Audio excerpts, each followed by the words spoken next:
ایک بات تو ذرا سمجھ لیجئے پہلے کہ جو ہو چکا وہ ہو چکا، وقت کو دوبارہ درست نہیں کیا جا سکتا. یعنی اگر یہ کبھی یہ نہ کہیے کہ اگر جنگ جمل نہ ہوتی تو کیا ہوتا، اور جنگ صفین نہ ہوتی تو کیا ہوتا، سمجھ گئے آپ، اور خوارج اگر پیدا نہ ہوتے تو کیا ہوتا. بہرحال ہو گیا جو ہونا تھا. جہاں تک امین احسن اصلاحی صاحب کا تعلق ہے تو امین احسن اصلاحی اپنے مزاج کے اعتبار سے بہت ہی شعلہ خو تھے، وہ آتش مزاج تھے. اور تو مولانا جلیل احسن اصلاحی نے غالباً صحیح بات کہی ہے. انہوں نے کہا کہ مولانا مودودی کے دو کارنامے ہیں، ایک تفہیم القرآن ہے اور دوسرا کارنامہ ان کا یہ ہے کہ انہوں نے 17 سال تک مولانا امین احسن اصلاحی کو برداشت کیا. اچھا. تو بہرحال، اور وہ اصلاحی صاحب خود کہتے تھے کہ جتنے ناز مولانا مودودی نے میرے اٹھائے ہیں شاید کسی اور کے نہیں اٹھائے ہوں. اللہ اکبر. تو اور مولانا مودودی کے انتقال پر انہوں نے جو بات کی اصلاحی صاحب نے کہ مزاج شناس قرآن کی جو ہے آج وفات ہوئی ہے، مزاج شناس قرآن. اللہ. اور ایک اور بات بڑی دلچسپ ان کی ہے، وہ کہتے ہیں کسی کو مولانا مودودی پر تنقید کرنے کا حق حاصل نہیں ہے سوائے میرے. بہت اچھے. یعنی کیونکہ میں ان کے ساتھ رہا ہوں، میں جو تنقید کرتا ہوں تو میں صحیح تو بہرحال وہ اصلاحی صاحب تھے. اچھا، جہاں تک ڈاکٹر اسرار کا تعلق ہے، ڈاکٹر اسرار بہت مخلص تو تھے، لیکن دیکھیے وہ صرف 23 سال کی عمر میں جماعت اسلامی میں شامل ہوئے جی. اور 25 سال کی عمر میں علیحدہ ہو گئے. اچھا. تو اب ذرا سوچ لیجئے کہ 23 سال کا لڑکا کیا ہوگا اور 25 سال کا لڑکا کیا ہوگا، اور وہ میڈیکل کالج سے نکلا ہے اور ذہین تو تھے وہ. اچھا، اس کو کوئی زیادہ عربی بھی نہیں آتی، زیادہ قرآن بھی وہ نہیں جانتا، اور مولانا کا لٹریچر پڑھ کے آیا ہے، اور مولانا کا سمجھے، اور شعلہ مزاج وہ بھی ہے، جذباتی وہ بھی ہے، غصہ بھی ہے، جلال بھی ہے. جب بھی نکالیں گے. اس کے بعد لیکن انہوں نے بڑی محنت کی ڈاکٹر اسرار نے. یعنی دیکھیے، میں نوجوانوں کو یہ کہتا ہوں کہ ڈاکٹر اسرار سے سبق لینا چاہیے. ایک میڈیکل ڈاکٹر وہ سارا وقت قرآن پہ لگا دیتا ہے. ایک میڈیکل ڈاکٹر عربی زبان سیکھنے پہ وقت لگا دیتا ہے، اسلامیات میں وہ ایم اے کرتا ہے. اچھا، اس کے بعد وہ پریکٹس 8 گھنٹے کے بجائے 4 گھنٹے کرتا ہے، باقی سب پڑھنے پڑھانے پہ لگا دیتا ہے وقت. تو یعنی مادیت سے بالا تر ہو کر، پیسے اور دنیا پر سے بالا تر ہو کر دین کی خدمت کے لیے لگ جاتا ہے. تو ڈاکٹر اسرار نے بہت محنت کی. اور آپ دیکھیے کہ ان سے بہتر مدرس قرآن پاکستان نے پیدا نہیں کیا. بہت بڑے مدرس تھے وہ، اور انہیں بولنے کا سلیقہ بھی تھا، اردو زبان پر گرفت اچھی تھی، اقبالیات پر ان کو بڑی جو ہے نظر تھی، ان کی نظر تھی. بڑا کلام، ان کو بڑا حصہ کلام کا حفظ تھا.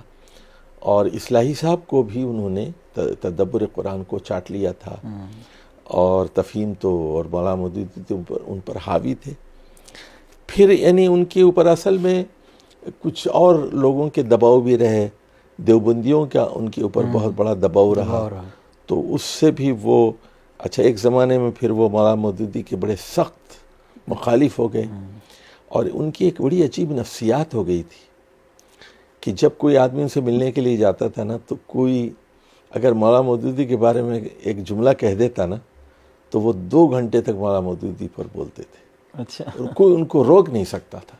یعنی ایک نفسیاتی ایک وہ مسئلہ بن گیا تھا ان کا. لیکن پھر اللہ تعالیٰ نے آخر میں پھر وہ مولانا مودودی کے قائل ہوئے وہ. تو ظاہر ہے کہ ٹھہراؤ آ گیا ان کے اندر اور چیزوں کو سمجھنے کی. اچھا، جہاں تک وہ دیکھیے 1957 میں ماچھی گوٹ کی جو پالیسی ہے، میں یہ سمجھتا ہوں کہ اس پالیسی پر ہمیں نظر ثانی کی ضرورت ہے۔ اچھا دیکھیے، مولانا مودودی نے بہت ساری چیزیں لکھی 1930 اور 1940 کے درمیان، جب ہندوستان میں انگریزوں کی حکومت تھی۔ جی جی۔ اس کے بعد 47 میں پاکستان بننے کے بعد 2-3 سالوں میں وہ جو ہے یہاں اسلامی نظام کا مطالبہ کرتے رہے، اسلامی آئین کا مطالبہ کرتے رہے، لیکن یہاں خفیہ ہاتھ کچھ پاکستان میں ایسے تھے جو دستور بھی بننے نہیں دیتے تھے، اور وہ چاہتے تھے کہ یہ امریکہ کے ماتحت رہے یہ ریاست۔ اور اس کے بعد پھر جب قرارداد مقاصد پاس ہو گئی، اب مولانا مودودی نے کہا کہ اب دستور نے کلمہ پڑھ لیا ہے، اب ہمارے لیے انتخابات میں حصہ لینا جائز ہے، کیونکہ اللہ کی حاکمیت کو تسلیم کر لیا گیا ہے، اب ہم الیکشن لڑ سکتے۔ اس پر پھر جماعت کے اندر ایک ہلچل ہو گئی۔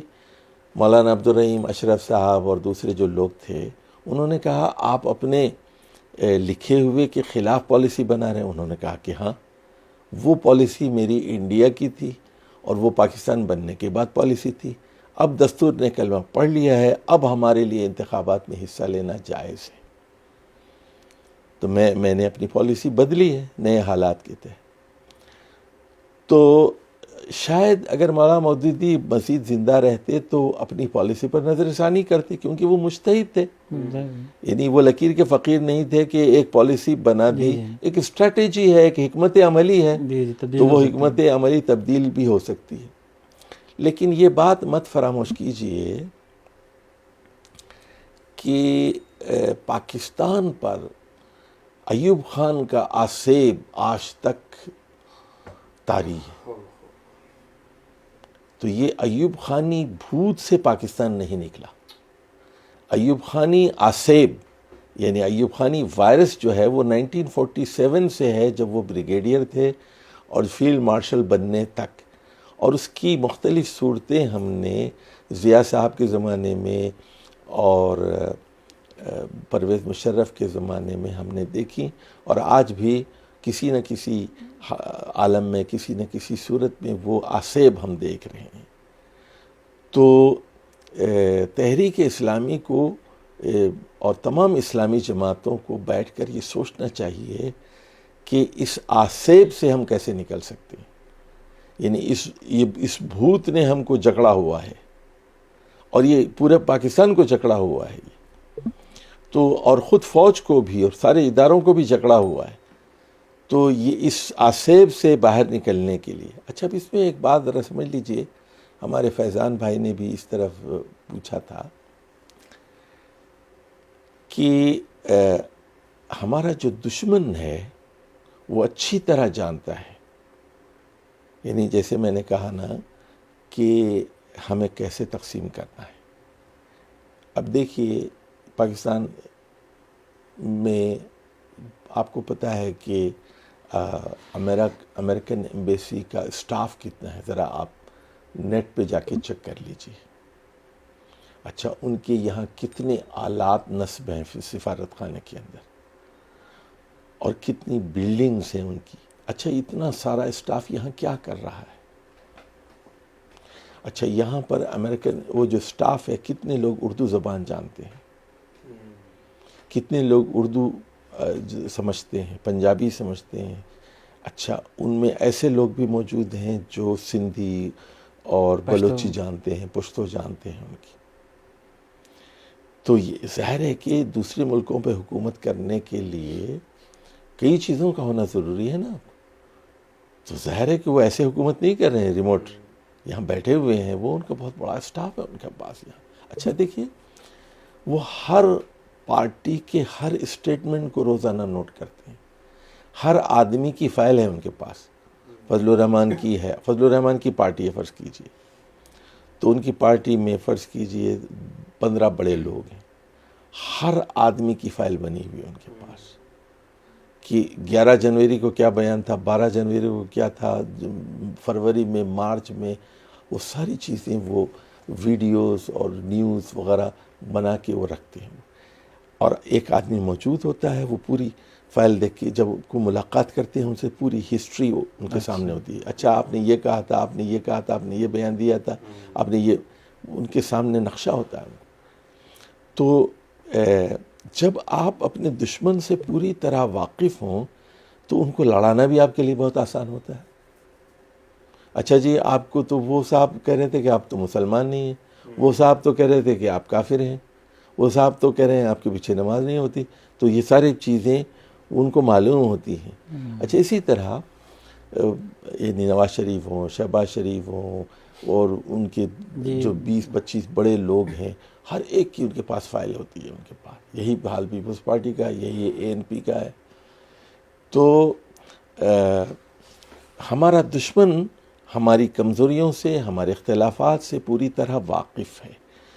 تو ایک ہم ہے کہ ہم خود بھی لڑتے ہیں اور دشمن بھی ہمیں متحد دیکھنا نہیں چاہتا. تو اس پر ہمیں سوچنے کی ضرورت ہے. اچھا ایک بات ہے کہ ہمارے اندر اختلافات ہیں. اس دن بھی میں نے یہ بات سرسری طور پر کہی تھی، اختلافات تو ہیں. جیسے دیکھیے میں ایک بات سمجھاتا ہوں، تھوڑا سا مشکل بات ہے. اب جیسے میں فرض کیجئے آپ مجھ سے پوچھیں کہ میرا عقیدہ کیا ہے، میں کہوں گا اہل سنت والجماعت. تو کیا اگر آپ مجھ سے پوچھیں کہ آپ اہل تشیع کے عقائد کو صحیح سمجھتے ہیں، میں کہوں گا نہیں، میں اہل سنت والجماعت کا عقیدہ رکھتا ہوں، لیکن میں اہل تشیع سے گفتگو کر سکتا ہوں، بات چیت کر سکتا ہوں، ڈائلاگ کر سکتا ہوں، مجھے کوئی مسئلہ نہیں ہے. اچھا کیا آپ بریلوی فکر کو صحیح سمجھتے ہیں؟ نہیں، میں صحیح نہیں سمجھتا، لیکن ان سے، وہ ہمارے بھائی ہیں، میں ان سے بات کر سکتا ہوں. کیا آپ دیوبندی ہیں؟ میں دیوبندی نہیں ہوں، لیکن ان کے قریب ہوں، میں ان سے بات چیت کر سکتا ہوں، میں ان کو سمجھ سکتا ہوں. کیا آپ یعنی 100% اہل حدیث ہیں؟ نہیں، میں اہل حدیث نہیں ہوں 100%، لیکن وہ ہمارے بھائی ہیں، توحید پرست ہیں، میں ان کی باتوں کو سمجھ سکتا ہوں، ان کے ساتھ ڈائلاگ کر سکتا ہوں. تو کہنے کا مطلب یہ ہے کہ ہم لوگ تو ہیں بنیادی طور پر قرآن و حدیث کے پیروکار. تو جہاں بھی آپ ہیں، فرض کیجئے آپ جماعت اسلامی میں ہیں، فرض کیجئے آپ تنظیم اسلامی میں ہیں، آپ دیوبندیوں کے جمعیت علماء اسلام میں ہے، یا جمعیت علماء پاکستان میں، کسی بھی مذہبی جماعت میں، تو وہاں رہتے ہوئے بھی اس جماعت سے ابو ہو کر آپ امت کی بھلائی کے لیے سوچنا چاہیے. آپ بہت اچھا، بہت اچھا. یعنی ایک آپ کی نظریات ہوتے ہیں نا، اور اچھا آپ کے نظریات بھی بدلتے رہتے ہیں. جی یعنی جوانی میں کچھ اور سوچ تھی آپ کی، 40 سال میں کچھ اور ہو گئی، 50 میں، 60 میں. جیسے جیسے آپ مطالعہ کرتے ہیں تو آپ کے عقیدے میں، آپ کی فکر میں، آپ کی سوچ میں ٹھہراؤ بھی آتا ہے، اور اس میں بہت سارے کانسیپٹ کو آپ درست کرتے جاتے ہیں، اور جذباتیت تھوڑی کم ہوتی جاتی ہے، حقیقت پسندی زیادہ آتی جاتی ہے. تو آپ وہاں رہتے ہوئے ایک بڑی کینوس کی طرف غور کرنا چاہیے آپ کو، اس سے بلند ہونا چاہیے. بہت اچھا. یعنی اب اس کی مثال میں دیتا ہوں. جیسے آپ امام ابن تیمیہ کو لے لیجئے، وہ پیدا ہوئے حنبلی گھرانے میں، لیکن حنبلیت سے بلند ہو کر وہ غور کرتے تھے. انہوں نے اپنے آپ کو حنبلیت میں باندھا نہیں. یا مولانا مودودی کی مثال لے لیجئے، تو مولانا مودودی بنیادی طور پر دیوبندی ہیں. ان کے استاد اشفاق الرحمن کاندھلوی اور شریف خان صاحب سواتی اور وغیرہ یہ دیوبندی ہیں، اور انہی سے انہوں نے وہ جامع ترمذی پڑھی تھی، موطا امام مالک پڑھی تھی، سارے علوم پڑھے تھے. تو اس پر ان کی چھاپ ہونا ضروری ہے، لیکن وہ اس سے باہر نکلے اور حنفیت سے بلند ہو کے وہ سوچتے تھے، اور بہت سارے مسائل میں وہ دوسری فقہی آراء پر بھی غور کرتے تھے کہ شافعی نے یہ کہا، مالکیہ نے کہا، حنابلہ نے یہ کہا، اور یہ بات زیادہ صحیح معلوم ہوتی ہے، یہ بات زیادہ صحیح معلوم ہوتی ہے. تو یہ اگر اسی طرح، اب مثال کے طور پر ہمارے ہاں یہ تھے جو وہ کیا نام، بھیرا شریف کے پیر کرم شاہ صاحب. پیر کرم شاہ صاحب. اب طلاق ثلاثہ کے مسئلے پر انہوں نے کہا کہ دیکھیے وہ تھے تو بریلوی جی جی اور حنفی تھے وہ، حنفی تھے۔ لیکن اس سے بلند ہو کر انہوں نے غور کیا اور کہا کہ اس میں یہ 3 طلاقوں کو ایک ہی سمجھا جانا چاہیے، اسی میں خاتون کی بہتری ہے، اسی میں گھر کی بہتری ہے، خاندان کی بہتری ہے۔ تو آدمی جب یعنی اپنی بیس سے بلند ہوتا ہے، اب ایک وابستگی ہے اس کی، ظاہر ہے کہ اس کے استاد ہیں، اس کے والدین ہیں، اس ماحول سے نکلا ہے نا وہ منحوس ہونا فطری ہے۔ ہاں یہی معاملہ آپ دیکھیں گے حضرت شاہ ولی اللہ رحمۃ اللہ کا ہے، تو وہ ایک صوفی اور حنفی ماحول سے نکلے ہیں، اور لیکن جب وہ مکہ گئے اور وہاں واپس آئے ہیں تو پھر مکے کے علماء سے ان کی ملاقات ہوئی اور مکالمہ ہوا، ڈائلاگ ہوا، تو پھر یہاں آ کر انہوں نے تقلید کے خلاف بہت ساری چیزیں لکھی ہیں۔ تو اسی طرح آپ دیکھیں گے کہ ابو مجدد الفسانی ہیں، تو وہ پیروں ہی کی پروڈکٹ تھے، وہ ان کے والد بھی پیر تھے، ان کے پیر بھی، تو لیکن اللہ وہ مطالعہ بھی کرتے تھے، سوچتے بھی تھے، غور بھی کرتے تھے۔ جب بلند ہوتا ہے نا تو انہوں نے کہا کہ یہ وحدت الوجود کی جو تھی، میں ابتدا میں وہ اس سے گزرا، اور اس کے بعد پھر اللہ نے مجھے راستہ دکھایا تو میں نے توبہ کی اور استغفار کیا، اور پھر میں نے شیخ محی الدین ابن عربی کے خیالات کو غلط سمجھا، اور اس کے بعد پھر میں وحدت الشہود تک پہنچا، اور اس کے بعد میں نے سمجھا کہ یہ بھی ایک منزل ہے، اور بالآخر میں اللہ تعالیٰ نے مجھے عبودیت تک پہنچا دی۔ تو عبودیت جو ہے ان کا آخری ٹھکانہ تھی۔